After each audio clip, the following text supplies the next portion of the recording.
আজকে আমি তৈরি করব পাকা আম দিয়ে নরম তুলতুলে ডিম ছাড়া টক দই ছাড়া একদম সিম্পল ঘরোয়া পদ্ধতিতে সাজের পিঠে, যাকে বলা হয় ছোট ছোট যে সাজগুলো হয় ননস্টিকের, তো সেই সাজের পিঠে তৈরি করে আপনাদের দেখাবো। তাহলে চলুন শুরু করছি আজকের রেসিপি আমের পিঠে।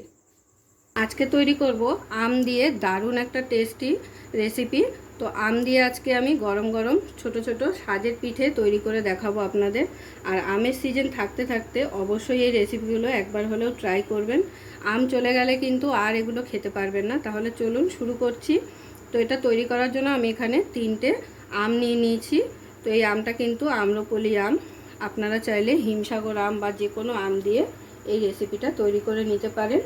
তো এই আমগুলোকে আমি এবারে পাল্পগুলো বের করে নেব। আপনারা কেটেও করতে পারেন, আমি একবারে পাল্পটাকে হাত দিয়ে বের করে নেব, যেহেতু আমাদের মিক্সিং জারে দিয়ে এটাকে আবার পেস্ট করতে হবে। তো দেখুন আমের পাল্পটাকে কিন্তু আমি পুরোটাই বের করে নিয়েছি। এবারে এটাকে একটা মিক্সিং জারে দিয়ে সুন্দর স্মুথ পেস্ট তৈরি করে নেব।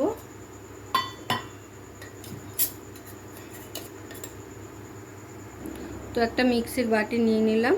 এবারে মিক্সির বাটির মধ্যে আমের পাল্পটাকে নিয়ে নেব। আর আমে যদি আঁশ থাকে কোনো রকম, তাহলে ছাঁকনিতে করে একটু ছেঁকে নেবেন, তাতে করে আঁশগুলো কিন্তু আলাদা হয়ে যাবে। তো এবার এটাকে পেস্ট করে নেব। তো দেখুন পেস্ট করে নেওয়া হয়ে গেছে। এবারে আমি বোলের মধ্যে একটা ছাঁকনি বসিয়ে আমি কিন্তু আমটা একটু ছেঁকেই নিচ্ছি। যদি কোনো রকম কোনো আঁশ থাকে তাহলে সেটা বেরিয়ে যাবে।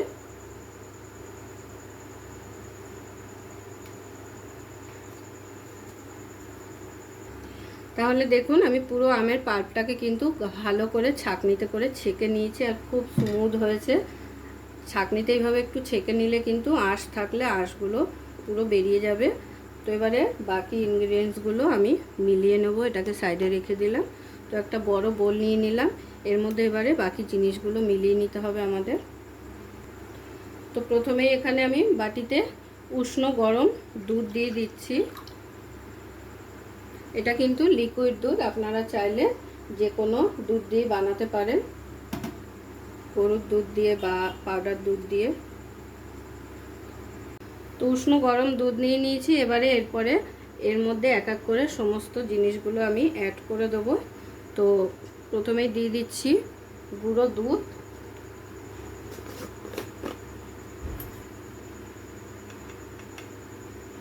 দুধটা যেন খুব গরম না হয়, উষ্ণ গরম হয় সেইভাবেই কিন্তু দেবেন।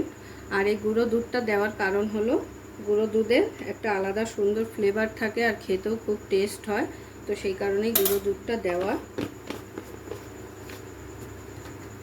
এরপরে দিয়ে দেবো চিনির গুঁড়ো। আমি এখানে চিনিটাকে আগে থাকতে গুঁড়ো করে রেখেছিলাম। 1 বাটিরও কম এখানে চিনির গুঁড়ো নিয়েছি।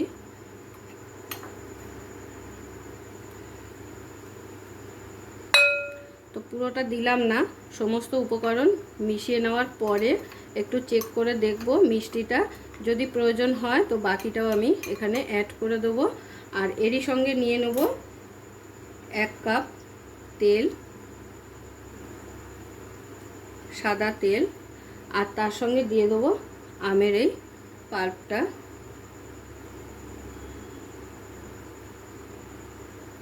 এবারে সমস্ত কিছুকে খুব ভালো করে একসাথে ফেটিয়ে নিতে হবে। তো দেখুন খুব ভালো করে মিশ্রণটি আমি রেডি করে নিয়েছি। এবারে এর মধ্যে এখানে অ্যাড করে দিতে হবে 1 চামচ মতো পাতিলেবুর রস। যেহেতু টক দই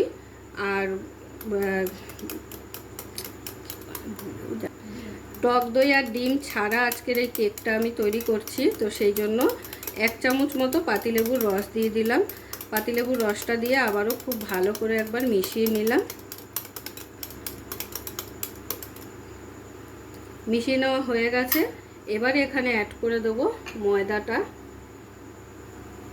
তো ময়দাটা আমি অল্প অল্প করে অ্যাড করব আর মেলাবো, একবারে পুরো ময়দাটা কিন্তু ঢালবো না, তাতে করে দলা পেকে যেতে পারে। তো সেই কারণে অল্প অল্প করে দেব।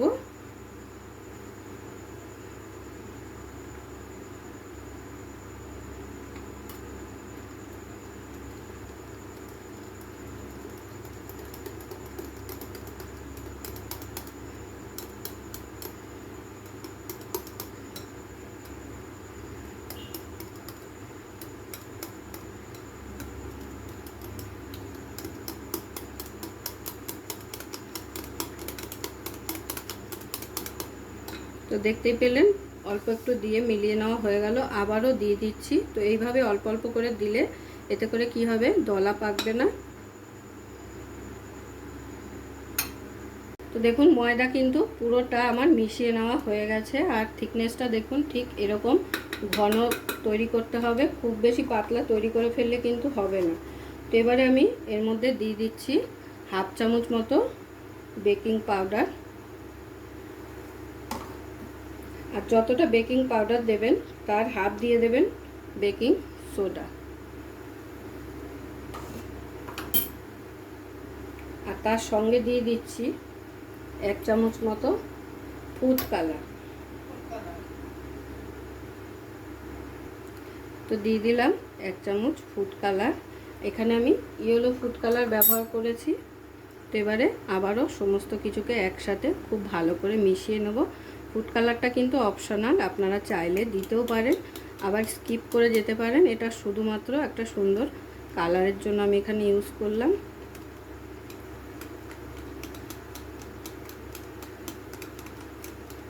তো আমাদের ব্যাটার কিন্তু একদম রেডি। এবার আমি মিষ্টিটাও একবার চেক করে নেব, যদি প্রয়োজন হয় তাহলে বাকি মিষ্টিটাও আমি অ্যাড করব, না হলে কিন্তু অ্যাড করব না। তো দেখুন আমার ব্যাটার কিন্তু একদম রেডি, খুব স্মুথ একটা ব্যাটার তৈরি হয়েছে। ব্যাটারের থিকনেসটা আবারও একবার দেখিয়ে দিই আপনাদের।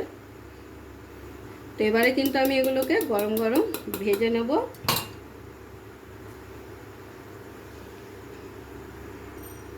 তো এগুলো ভাজার জন্য আমি এরকম ছোট্ট একটা প্যানকেকের ননস্টিকের প্যানকেক নিয়েছি। এই যে দেখুন ছোট ছোট গোল গোল সাজের পিঠের মতন কিন্তু হবে।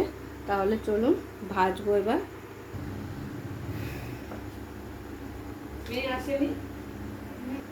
তো এবারে এটাকে বসিয়ে দিলাম, গ্যাসটা ধরিয়ে নেব। আর এগুলোর মধ্যে একটু তেল ব্রাশ করে নেব, যাতে করে পিঠেগুলো সুন্দরভাবে উঠে যায়। তো একটা ব্রাশে করে তেল নিয়ে এইভাবে একটু তেল ব্রাশ করে নিতে হবে।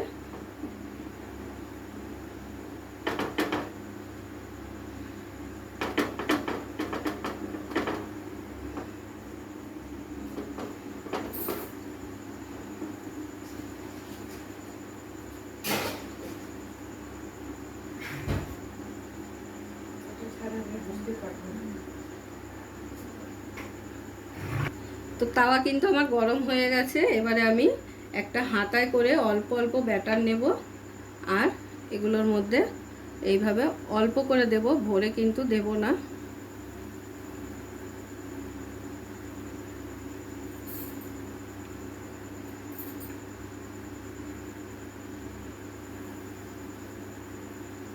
সমস্তগুলোর মধ্যে কিন্তু আমার দিয়ে দেওয়া হয়েছে। এবারে গ্যাসের আঁচটাকে একদম সিম করে ঢাকনা চাপা দিয়ে আমাদের এগুলোকে তৈরি করে নিতে হবে।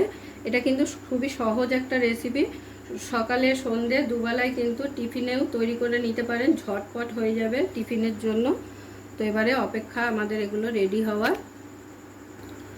তো দেখুন 3 থেকে 4 মিনিট পরে খুলে দেখিয়ে দিচ্ছি কত সুন্দর ফুলে উঠেছে, দেখেই বুঝতে পারছেন।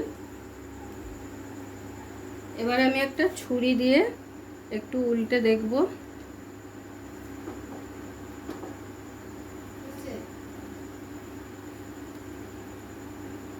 তো দেখুন কত সুন্দর কালার এসেছে।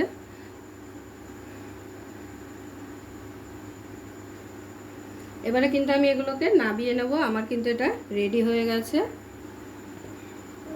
তো দেখুন পিঠেগুলো কত সুন্দর ফোলা ফোলা হয়েছে, আর এইভাবেই সমস্ত পিঠেগুলোকে কিন্তু আমি ভেজে নেব। তাহলে দেখুন সমস্ত পিঠে কিন্তু আমার রেডি হয়ে গেছে। তো আমি একটা প্লেটে সুন্দর করে গুছিয়ে নিয়েছি। পিঠেগুলো এতটাই নরম তুলতুলে হয়েছে, দেখে আশা করি বুঝতেই পারছেন, আর ভেতরটাও খুব সফট হয়েছে। তো অবশ্যই একবার ঘরে এইভাবে তৈরি করে খেয়ে দেখুন। আমের সিজন চলে গেলে কিন্তু আর এগুলো পাবেন না। তো বাজারেও কিন্তু এরকম এত সুন্দর পিঠে কিনতে পাওয়া যায় না। ঘরে যদি একবার তৈরি করে খেয়ে দেখেন তাহলে কিন্তু বুঝতে পারবেন যে এই পিঠেটা খেতে কতটা টেস্টি হয়। সকালের হাতে যদি সময় না থাকে তাহলে গরম গরম ঝটপট কিন্তু এরকম রেসিপি ঘরে বাচ্চাদের জন্য তৈরি করে দিতে পারেন। তো আজকের আমার এই রেসিপি আপনাদের কেমন লাগলো অবশ্যই সকলে কমেন্ট করে জানাবেন।